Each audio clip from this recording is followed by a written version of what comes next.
बोलता तेलंगाना के मोअज़्ज़िज़ दोस्तों को रियासत अली खान का सलाम। रात अभी पूरी तरह ख़त्म नहीं हुई थी जब हैदराबाद की दीवानदोड़ी मार्केट में एक भयानक आग भड़क उठी।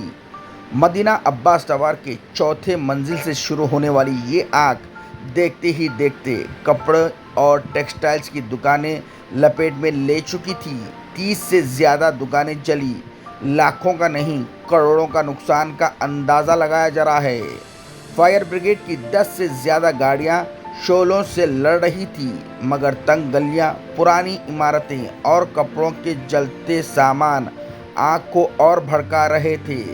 लोगों की चीखें, आग का गर्म धुआं और दुकानदारों की आंखों से गिरते आंसू, सब कुछ एक मंजर बन रहा था जो बाजार के हर इंसान की जिंदगी का सबसे बड़ा दुख बन गया था। अहमद भाई, जो नूर टेक्सटाइल्स के मालिक थे, बेबस होकर अपनी दुकान की तरफ देख रहे थे। 3 नस्ल से चलती आ रही ये दुकान सिर्फ एक तिजारत नहीं थी, ये उनकी पहचान थी।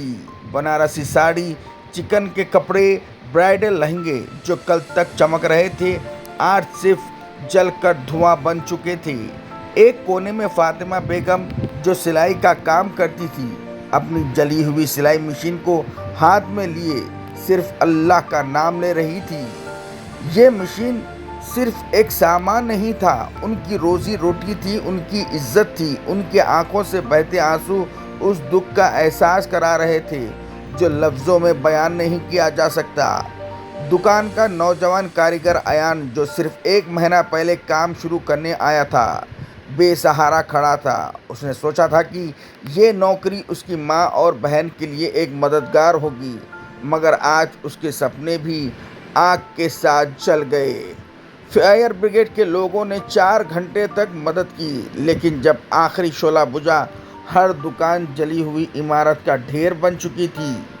कोई जानी नुकसान नहीं हुआ, लेकिन इस आग से भी ज़्यादा ताकतवर एक जज्बा बचा था, मजबूती का जज्बा, खुद को फिर से खड़ा करने का जज्बा। अहमद भाई ने अपने आंसू पोंछे, फातिमा बेगम ने जली हुई मशीन को एक तरफ रखा और सब लोग एक दूसरे की मदद करना शुरू की।